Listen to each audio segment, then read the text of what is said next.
सदगुरुदेव की जय। परम वंदनीय माता जी की जय। शांति कुंज हरिद्वार की जय। परम सौभाग्य की बात है, आज 20 सितंबर परम वंदनीय माता जी और हमारे गुरुदेव पंडित श्री राम शर्मा आचार्य जी का जन्म दिवोत्सव एक ही तिथि को हुआ, 20 सितंबर 2011, और हिंदी तिथि से आश्विन कृष्ण त्रयोदशी तिथि को विक्रम संवत 1968 को पंडित श्री राम शर्मा आचार्य जी का जन्म आवल खेरा नामक गांव में आगरा में हुआ। अंग्रेजी तिथि से 20 सितंबर 1911 और इसी तिथि को माता भगवती देवी शर्मा का जन्म आगरा में ही हुआ।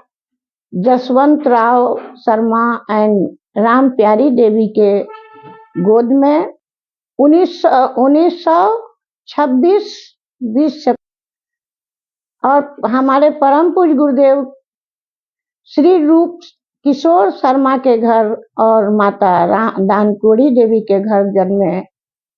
इन दोनों का जन्म तिथि एक ही दिन है, 20 सितंबर ही है। ये सहयोग की बात है। ईश्वरीय योजना के तहत ये धरती पर आए और इन्होंने संपूर्ण जीवन विश्व कल्याण के लिए समर्पित कर दिया। आइए उनकी जीवनी का संक्षिप्त भाग सुनते हैं। परम पूज्य गुरुदेव पंडित श्री राम शर्मा आचार्य जी बाल्यकाल से ही काफी तेजस्वी बालक थे। 10 वर्ष की आयु में इनका यज्ञोपवीत संस्कार इनके पिताजी के दोस्त पंडित मदन मोहन मालवीय जी के द्वारा कराया गया। 2 वर्ष के बाद 12 साल की आयु में इनके पिता का देहांत हो गया। ये बचपन से छुआछूत ऊंच नीच की बातों से बहुत दुखी हो जाते थे। जब ये 12 वर्ष के थे तब एक मेहतरानी महिला थी जिनको कोढ़ की बीमारी हो गई थी। उनको कोई नहीं पूछता था। गांव के बाहर उनको रख दिया गया था पेड़ के नीचे। और बाल्यावस्था में श्री राम शर्मा ने उनकी सेवा करनी शुरू की। इनके चाचा आयुर्वेद के डॉक्टर थे, उनसे दवा ले जाते थे। उनके दवा घाव पर मलहम लगाते थे, उनको रोटियां खिलाते थे। इसके कारण इनके घर के लोगों ने इनको अपने घर से निकाल दिया। घुड़साल में चारपाई बिछा कर और गांव के लोग आके रोटी फेंक देते थे इनके आगे। कोई इनको छूता नहीं था। लेकिन इस संकल्प के पक्के बालक ने सेवा करना उस माँ का नहीं छोड़ा। उनकी सेवा करते रहे। जब वो स्वस्थ हो गई, अपने घर चली गई, उनके घर के लोग उनको आकर ले गए। 15 वर्ष की आयु में एक दिन ब्रह्म मुहूर्त में बसंत पंचमी का दिन था, 1926। अखंड दीप जो ये साधना कक्ष में जला के साधना करते थे, उस कोठरी में सूक्ष्म रूप में दादा गुरु सर्वेश्वरानंद जी का प्रकट हुए। गुरुदेव बहुत कौतूहल से उन्हें देखने लगे। सवाल किया, आप कौन हैं? उन्होंने कहा, मैं जन्म जन्मांतर का तेरा गुरु हूँ। तुम पिछले जन्मों में कई जन्मों से तुम समाज के और देश के बदलाव के लिए कार्य कर रहा है। साहसपूर्ण कार्य से समाज की दिशाधारा बदल रहा है, प्रेरणा दे रहा है। प्रथम जीवन संत कबीर दास जी, दूसरा समर्थ गुरु रामदास, तीसरा रामकृष्ण परमहंस जी माँ काली के, जिनकी जो माँ काली के सिद्ध भक्त थे और अपनी साधनाओं से माँ उनको प्रतिदिन अपने पास बुलाते थे। माँ बेटा एक दूसरे को भोजन कराते थे। इतनी सानिध्यता थी उनके बीच में। और उनके शिष्य विवेकानंद जी ने भारत के धर्म को पूरे विश्व में फैलाया। और पंडित श्री राम शर्मा आचार्य हमारे गुरुदेव, उन्हें दादा गुरु ने कहा कि ये जन्म तुम्हारा प्रज्ञा अवतार, प्रज्ञा बांटने के लिए हुआ है। सारे संसार के लोगों के दिमाग में जो धर्म की उल्टी धारा बह रही है, उसे सच्चे रास्ता पर, सीधे रास्ते पर तुम्हें लाना है। उल्टी धरती को सीधा करना है। धरती उल्टी कैसे है बेटा? हमारे विचार उल्टे हैं। हम धर्म के गलत रूप को समझकर और फॉलो करके अपने महान जन्म, मानव जन्म को सार्थक नहीं कर पा रहे हैं। यही काम गुरुदेव को उनके दादा गुरु ने समझाया कि तुम्हें यही करना है कि लोगों को सही मार्ग पर चलने के लिए प्रेरित करना है। अब इसके बाद दादा गुरु ने कहा कि मैं तुम्हें दीक्षा देता हूँ। तो गुरुदेव ने कहा कि मैं पहले से दीक्षित हूँ, गायत्री मंत्र की दीक्षा मैंने ले रखी है, गुप्तवीत मेरा हो चुका है, मेरे गुरु बन चुके हैं। दादा गुरु ने कहा कि कोई बात नहीं है, भगवान राम के भी 2 गुरु थे, महर्षि विश्वामित्र और महर्षि वशिष्ठ। तो आज से मैं भी तुम्हारा गुरु हूँ, मैं तुम्हें दीक्षा देता हूँ। दीक्षा मंत्र सुनो। दीक्षा मंत्र में उन्होंने कहा कि बेटे श्री राम बो और काटो। गुरुदेव समझ नहीं पाए, छोटी आयु थी। बोले क्या बोए गुरुदेव, क्या काटे? बोला बेटा तू प्रतिभा वो अपना तप वो, अपने अंदर तप की शक्ति अर्जित कर। उस तप की शक्ति को अर्जित करके संसार का पुनर्निर्माण कर। ये तुम्हें करना है और तू करेगा बेटा। समय समय पर तुम्हें निर्देश दिया जाता रहेगा सूक्ष्म सत्ता के द्वारा, और तुम उस कार्य को संपन्न करने की शक्ति भी उन्हीं से प्राप्त करेगा। उनके निर्देशों का पालन करते हुए तुम अपने इस जन्म का जो उद्देश्य है उसको पूर्ण करेगा। इतना कहकर दादा गुरु चले गए।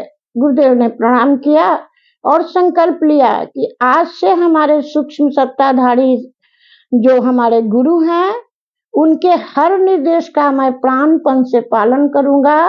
और उन्हें पहला निर्देश मिला कि 24 लाख के 24 पुरस्चरण, गायत्री पुरस्चरण यज्ञ संकल्प करना है। अब ये पुरस्चरण क्या है बेटा? 24 सालों तक गायत्री महामंत्र का जप करना है। 1 साल में 24 लाख जप करना है। और खाना क्या है? जौ की रोटी। जौ कैसे? छोटी सी बाछी को जौ खिला दिया जाता था, वो गोबर कर देती थी। उस गोबर से जौ निकाल के, धो के, सुखा के, भून के आटा बनाया जाता था, जिसकी रोटियां बनती थी। और गुरुदेव उस रोटी को भी छाछ के साथ ग्रहण करते थे। ये भोजन था उनका। इसी भोजन का संकल्प उन्होंने 24 साल तक के लिए लिया और पुरस्चरण शुभारंभ कर दिया। इतने में इसी बीच स्वतंत्रता संग्राम की लड़ाई छिड़ी। स्वतंत्रता संग्राम के जो अंग्रेजों के अत्याचार थे वो गुरुदेव बर्दाश्त नहीं कर पाए और स्वतंत्रता सेनानियों के रूप में इन्होंने स्वतंत्रता संग्राम में युग सैनिक के रूप में ज्वाइन कर लिया। 30 में स्वतंत्रता संग्राम के रूप में, सेनानी के रूप में इन्होंने अपना कार्य प्रारंभ किया। उग्र स्वतंत्रता सेनानी बने और इनके ऊपर अंग्रेजों ने बहुत अत्याचार किया, बहुत पिटाई की। 4 वर्षों तक ये जेल में रहे और एक बार तो इन्हें घोड़े के पैरों से कुचला गया। इतना कुचला गया कि इनके प्राण जाने की नौबत आ गई। लेकिन गुरुदेव ने पीछे हटने का कभी नाम नहीं लिया। इस तरह से उनके स्वतंत्रता सेनानी के रूप में जो विश्व के लिए योगदान है वो सदा स्मरणीय रहेगा। और हमारे गुरुदेव जेल में भी अपना जो समय था उन्होंने भोजन वही किया, जप नहीं कर पाए। इसलिए 3 वर्षों तक उन्हें अपने 24 पुरस्चरण को 27 सालों में जब पूरा करना पड़ा। इस प्रकार उनका भोजन वही 27 साल तक रह गया। लेकिन उन्होंने अपने तप को बीच में खंडित नहीं होने दिया, पुरस्चरण को खंडित नहीं होने दिया। तीसरी बार जब इन्हें सूक्ष्म सत्ता ने बुलाया तो कहा कि जितने भी महापुरुष हैं, ऐसे महापुरुष हैं जो सूक्ष्म रूप में रह के धरती के कल्याण के लिए साधनाएं कर रहे हैं। उनका संगठन करो, मैंने घूम घूम के उन्हें खोज के उनको एकत्रित करो, संगठित करो। चौथा उनका निर्देश था दादा गुरु का कि जब तुम्हारा पुरस्चरण खत्म हो जाएगा तब 1008 कुंड यज्ञ करके उसका समापन करना। 1958 में 1008 कुंड यज्ञ करके गुरुदेव ने महापुरस्चरण का समापन किया और 60-61 के बाद लोगों को साधनाओं से जोड़ के तरह तरह की साधनाएं कराते हुए आगे जीवन बढ़ाया। और 60 के बाद उस यज्ञ का परंपरा चल पड़ा बेटा। उस समय ब्राह्मणों का बहुत कट्टर विरोध था गायत्री मंत्र के बारे में। हमारे गुरुदेव ऊंच नीच छोटा बड़ा जाति पाति नर नारी का भेद खत्म किया। हमारे यज्ञों में सब जाति धर्म के लोग आते थे, नर नारी आते थे और सभी अपना यज्ञ हवन करते थे। यह देख के पंडित जी लोग काफी क्रोधित होने लगे, जुलूस निकालते थे, पत्थरें मारते थे, अत्याचार करते थे, डरा धमका के लोगों को भला बुरा गाली गलौज करते थे। औरतें नहीं गायत्री मंत्र पढ़ेंगी, अछूत मंदिरों में नहीं जाएगा। गुरुदेव ने इन सारी बातों का खंडन किया और किसी विद्रोह का उन्होंने कभी परवाह नहीं की। वो बोलते थे कि ये शरीर तो जिस प्रकार हम धोती बदलते हैं इस प्रकार हम अपना काया बदल लेंगे। तू मार लेना बेटा, तुमको मारना है मुझे मार दे, मेरी धोती बदली जाएगी, सिर्फ मेरी आत्मा तो वही रहेगी। तो ऐसे परम पूज्य गुरुदेव ने यज्ञ को पूरे विश्व में प्रचारित किया। बहुत सारे शक्तिपीठों का निर्माण किया और तपोभूमि मथुरा से जो कार्य जब संपन्न हो गया तो 1971 में शांति कुंज हरिद्वार परम पूज्य गुरुदेव ने शांति कुंज हरिद्वार में अपना कार्य शुरू किया। तपोभूमि मथुरा से शांति कुंज हरिद्वार आके ये कार्यशाला के रूप में शांति कुंज हरिद्वार में तब तरह तरह के तप कराए, लोगों को मंत्र दीक्षाएं दी, लोगों को युग सैनिक बनाया, लोगों को आचार्य बनाया, कर्मकांडी बनाया और हर प्रकार से सक्षम बनाकर विश्व के कोने कोने में माता गायत्री की स्थापना करने का सतत प्रयास करते रहे। 1971 में ये प्रथम विदेश यात्रा इन्होंने की। हवाई जहाज से तानिया गए, केन्या गए और वहां जाकर अपने गुरुदेव का प्रचार प्रसार किया, गायत्री मंत्र का प्रचार प्रसार किया। लोग अधिक से अधिक हमारे गायत्री मंत्र से और गुरुदेव के विचारों से जुड़ते चले गए और अपना जीवन धन्य बनाते चले गए। और दुनिया के सारे देशों में लोग गायत्रीमय होते चले गए, यज्ञ करते चले गए, गायत्री माता के मंत्र से जुड़ के अपने जीवन को धन्य बनाते चले गए। और इस बीच इनकी पत्नी माता भगवती देवी शर्मा इनके जीवन में आई। 1946 में उनका विवाह परम पूज्य गुरुदेव से हुआ। वो गृहस्थ जीवन में प्रवेश करके उन्होंने जब अपने पति के महान संकल्प को सुना देखा तो उन्होंने अपना संपूर्ण जीवन गुरुदेव के चरणों में समर्पित कर दिया। सारा गहने जो उनके पास थे वो सभी मिशन को दे दिए और गुरुदेव के सारे कार्यों में पूरी श्रद्धा लगन के साथ हाथ बटाने लगी। और जब गुरुदेव ने देखा कि हमारी धर्म पत्नी भगवती माता, उनके कंधों पर हम मिशन का सारा भार देकर निश्चिंत होकर अपनी साधनाएं कर सकते हैं, तब गुरुदेव ने अपने मिशन का कार्य माता भगवती के कंधों पर देना शुरू किया। और मात्र 32 वर्ष की आयु से माता भगवती ने अखंड ज्योति का संचालन शुरू किया। सन 1940 से अखंड ज्योति पत्रिका का संचालन शुरू हुआ। शुरू में कागज नहीं मिलते थे बेटा, गुरुदेव कागज बनाया करते थे बना के हाथ से छपाई करते थे, हाथ से चलाने वाला मशीन था जिससे पत्रिका छापी जाती थी। खुद लिखते थे, खुद छापते थे और साइकिल से लेकर जगह जगह लोगों को बांट के आते थे।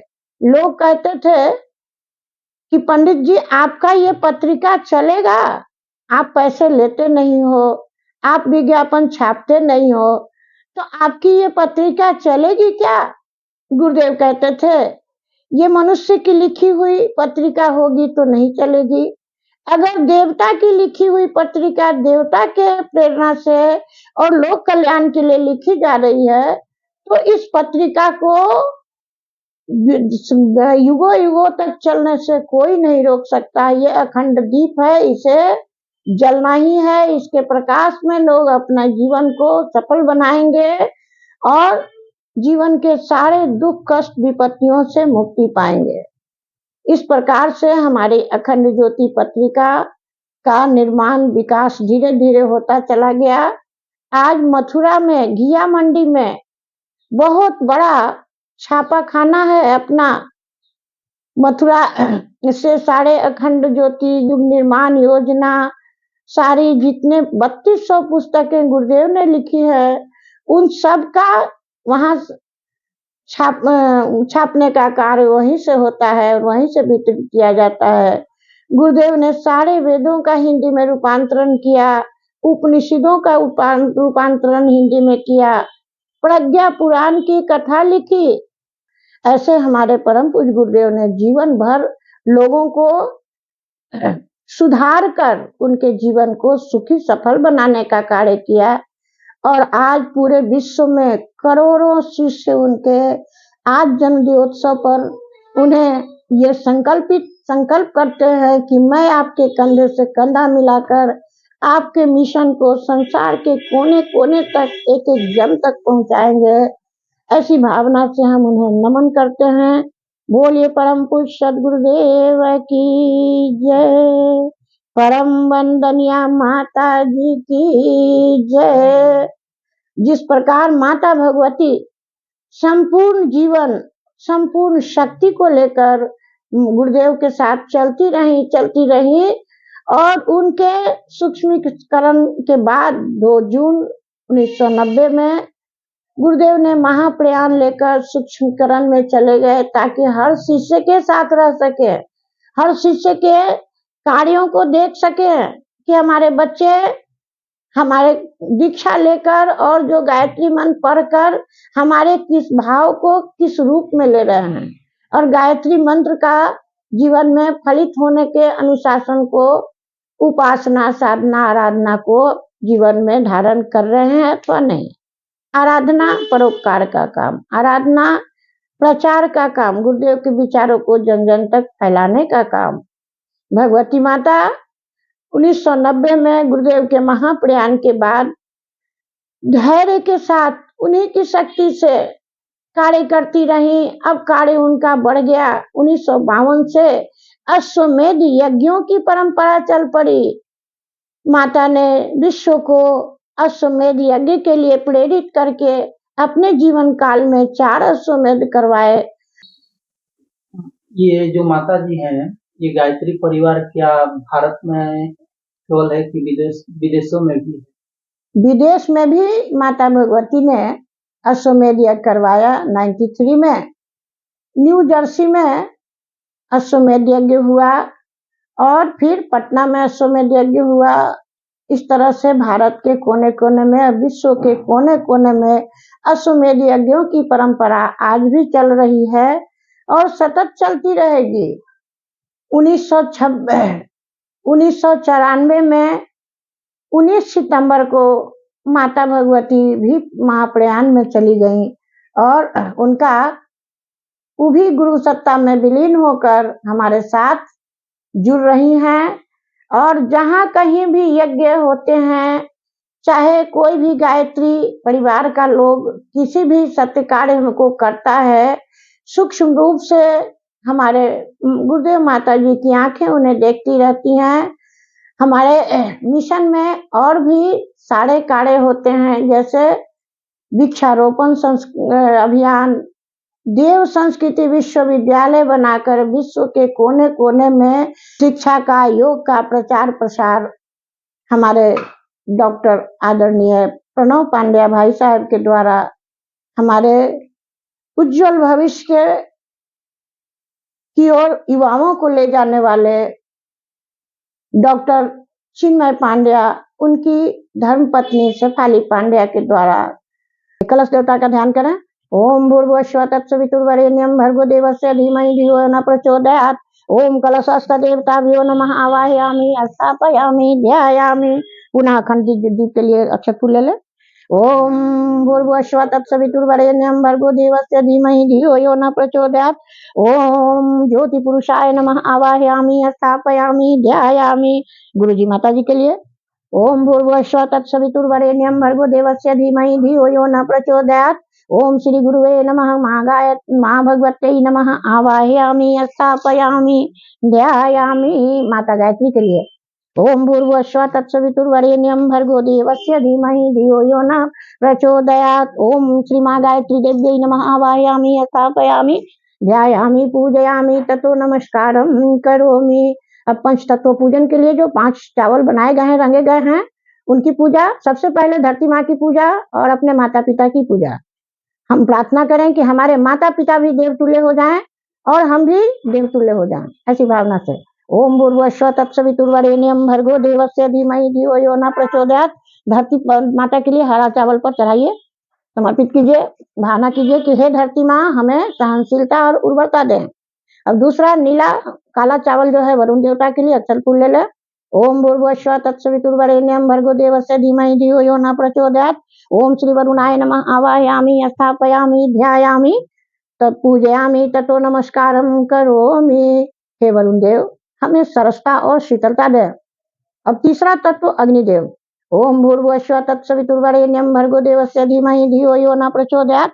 ओम अग्नये नमः आवाहयामि, स्थापयामि, ध्यायामि, पूजयामि, ततो नमस्कारं करोमि। हे अग्निदेव सूर्यदेव हमें तेजस और वर्चस्व प्रदान करें। अब चौथा तत्व वायु। वायु देव के लिए ओम भूर्भुवस्सुः तत्सवितुर्वरेण्यं भर्गो देवस्य धीमहि धियो यो न प्रचोदयात्।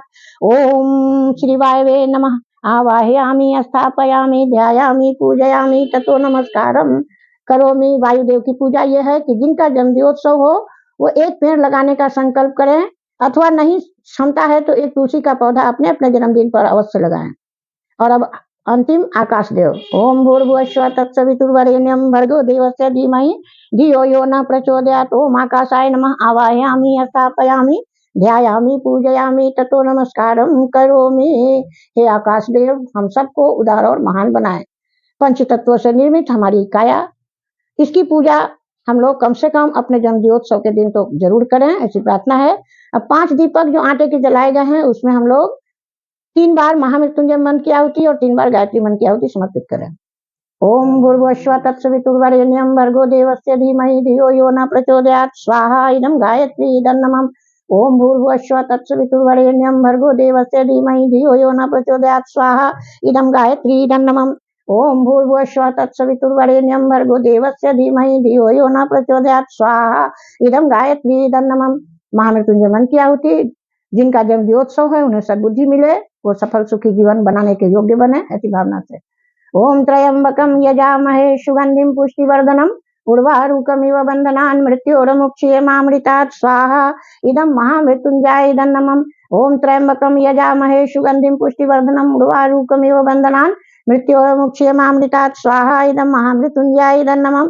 ओम त्र्यंबकं यजामहे सुगंधिं पुष्टिवर्धनम् उर्वारुकमिव बन्धनान् मृत्योर्मुक्षीयमामृतात्। स्वाहा इदं महामृत्युंजय इदं नमः। देव दक्षिणा पूर्णाहुति। दक्षिणा में अपनी एक बुराई समर्पित करते हुए दीपक में दक्षिणा समर्पित करें। ओम भूर्भुवस्सुः तत्सवितुर्वरेण्यं भर्गो देवस्य धीमहि धियो यो न प्रचोदयात्। ओम सर्वं वै पूर्णागुं स्वाहा। और अब आरती कर ले भाव से। आरती।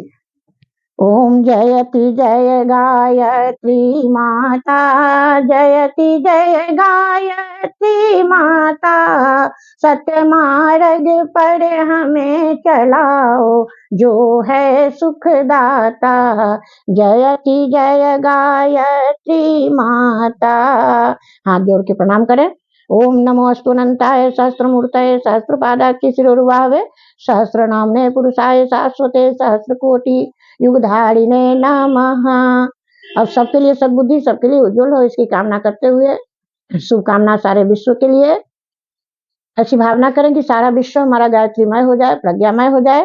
थोड़ा सा पुष्पांजलि चढ़ा दें। ओम भूर्भुवस्सुः तत्सवितुर्वरेण्यं भर्गो देवस्य धीमहि धियो यो न प्रचोदयात्। पुष्पांजलि में अपनी एक बुराई समर्पित कर दें।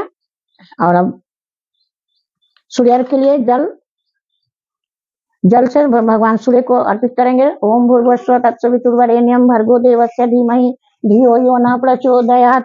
ओम भूर्भुवस्सुः तत्सवितुर्वरेण्यं भर्गो देवस्य धीमहि धियो यो न प्रचोदयात्। सूर्य यहीं पर दे देते हैं, लाइए। ओम भूर्भुवस्सुः तत्सवितुर्वरेण्यं भर्गो देवस्य धीमहि धियो यो न प्रचोदयात्। ओम सूर्याय नमः, ओम आदित्याय नमः, ओम भास्कराय नमः, ओम मित्राय नमः, ओम रविये नमः। दाहिने से बाएं परिक्रमा करते हैं। सत्य पथ पर जो चले हैं तो हमेशा चलते रहेंगे, ऐसी भावना से। ओम यानी कानी च पापानि ज्ञाता ज्ञातपितानि च तानि सर्वाणि नश्यन्ति प्रदक्षिणायाम पदे पदे। दोनों हाथ ऊपर उठा के विश्व कल्याण की कामना। हे विश्व के स्वामी, हे महाप्राण, हमें बुराइयों से छुड़ाइए, श्रेष्ठ कर्मों से जोड़िए। शांति पाठ के सूर्य के बाद विसर्जन। ओम भूर्भुवस्सुः तत्सवितुर्वरेण्यं भर्गो देवस्य धीमहि धियो यो न। हे देवता, हे समस्त देव सखियां, हमारे विनम्र निवेदन पर यज्ञ को पूर्ण करने के लिए आप बार बार आते रहेंगे, बार बार आते रहेंगे। हम ऐसे कर्म करें कि आप हमारे पास आने में श्रद्धा और गर्व महसूस करें, ऐसी भावना से यज्ञ की समाप्ति। बोलिए परम पूज्य सद्गुरुदेव की जय, परम वंदनीय माता जी की जय, यज्ञ भगवान की जय, वेद भगवान की जय, सत्य सनातन धर्म की जय, भारतीय संस्कृति की जय, भारत माता की जय। अनाचार का अंत हो, दहेज प्रथा बंद हो, अनाचार का अंत हो, मृत्यु भोज बंद हो, अनाचार का अंत हो। संसार में जितने प्रकार के भी अंधविश्वास, पुरानी कुरीतियां चली आ रही हैं, धर्म को उल्टी दिशा में समझा बुझाकर गलत मार्ग पर चलाने वालों की बुद्धि गायत्रीमय हो और सभी का कल्याण हो, ऐसी भावना से यज्ञ समाप्ति। ओम शांति शांति शांति, सर्वारिष्ट सुशांति भवतु, सर्वारिष्ट गायत्रीमय प्रज्ञामय भवतु।